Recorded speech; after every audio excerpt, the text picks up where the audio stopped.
Look, it's a river that's not frozen. Oh, are you filming? Uh-huh. Yes, it's March. It's St. Patrick's Day, and I'm finally somewhere that's warm.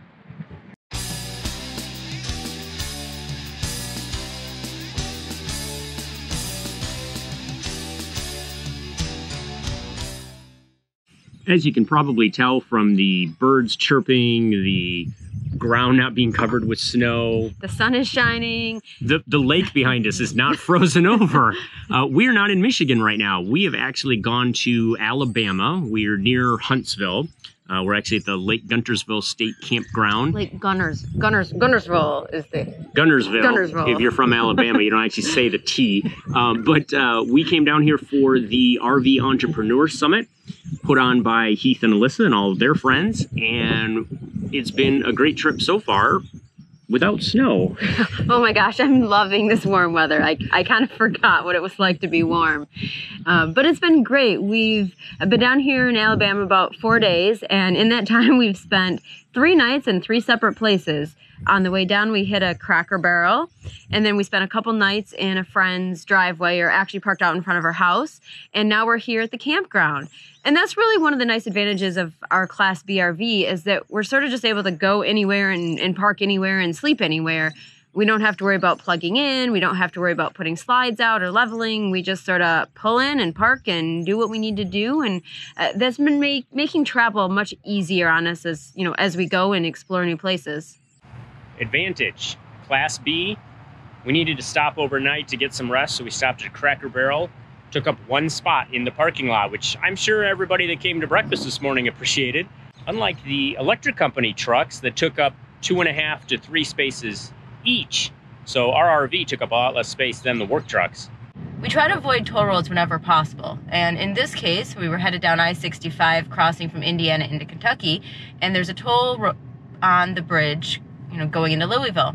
So we decided to hop off, get on US 31 and head through downtown Louisville, which is a definite advantage of having a Class B because it's super easy to navigate. It's just like a regular car, and we're finding ourselves seeing some new things that we wouldn't have seen before. And now we're back on the freeway. It took about 5 extra minutes, but it saved us $4 in tolls, so I'd call that a win. Another advantage to a Class B, visiting friends, and you can just park right on the street and stay the night outside. You don't have to impose on them, and you got plenty of room. You got all your own stuff, and you don't have to worry about any kind of special arrangements because it fits pretty much anywhere. One of the flexibilities of having a Class B is the ability to sort of just show up at a friend's house. And by show up, I mean I did call her in advance and let her know that we were going to be within about 2 hours of their house for an event that we were going to, and would she be home and be available if we stopped by. And it worked out great. So we went a little bit out of our way, but we were able to spend the weekend with her family, and I was able to catch up, had some late nights, got to hang out with her kids, and it was just really nice because we were able to just pull up in front of her house. We weren't, taking up a lot of space, just like an extra car in our driveway essentially, and something you wouldn't really be able to do in a big Class A or a towable or something where you'd be kind of conspicuous in the neighborhood. But we were just like pulling up in a regular van and parking out front of her house, and it was just really great because it allowed us to spend some time together that we probably wouldn't have been able to otherwise. Well, in addition to you catching up with her, and we got to play with her kids, you especially, the kid and you got to come out and have some fun. Trampoline and bubbles, yeah, and all kinds of stuff. But the other thing that's great is if you can just stop and visit friends like that, then you are staying with locals. And when you are with locals, they are going to take you to local places that you might not know about or even think about looking for. So whether that's kind of a unique or cool historic downtown area in a small town that may not show up on some of the guidebooks, and it wouldn't be a place you would necessarily see a sign for on the freeway and think, hey, we need to go check that town out. They know that you should go there and go see it, and they can give you some of the background of the town and cool things to do in the area. And then there also might be places that are maybe a little more touristy, but things that you wouldn't necessarily know about or that you would know to go to. Like we got taken to go hiking in a local park that is really unique because apparently years and years ago, some guy really liked exotic plants, so he imported some bamboo shoots. Yeah, bamboo. In Alabama. And so now there's this, and it grew, and now there's this bamboo forest in Alabama. And, you know, how would you know that that even exists? I had no idea. And it was really cool. I mean, it's a lot of bamboo. I mean, I know some people just have some bamboo shoots in their backyard maybe, but this was like truly a whole forest of bamboo.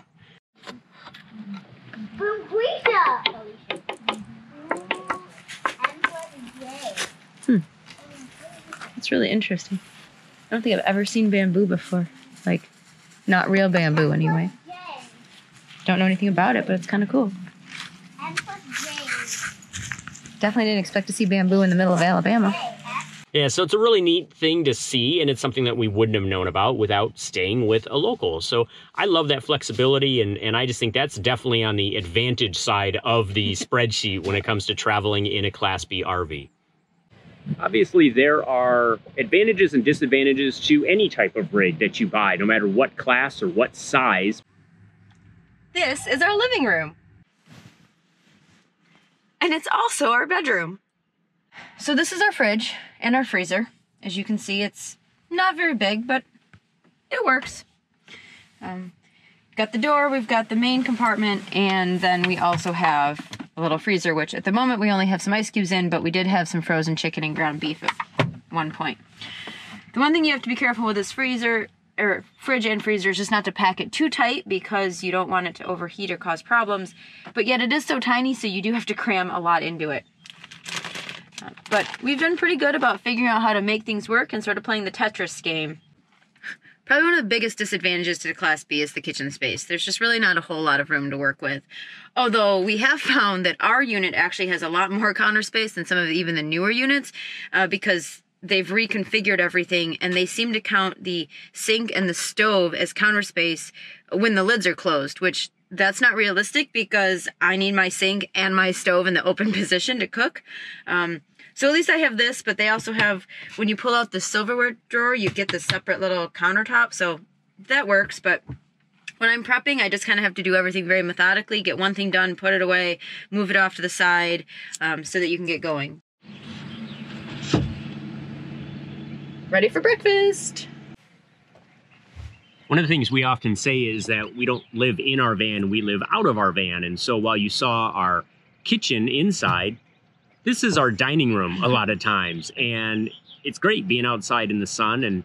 And we're at Lake Guntersville State Park in Alabama, and we used to have a view of the lake, and then a Class A moved in next door. But that's okay. It's still really nice to be out here and just enjoy being outdoors. Right. Now let's eat before it gets cold. Great idea.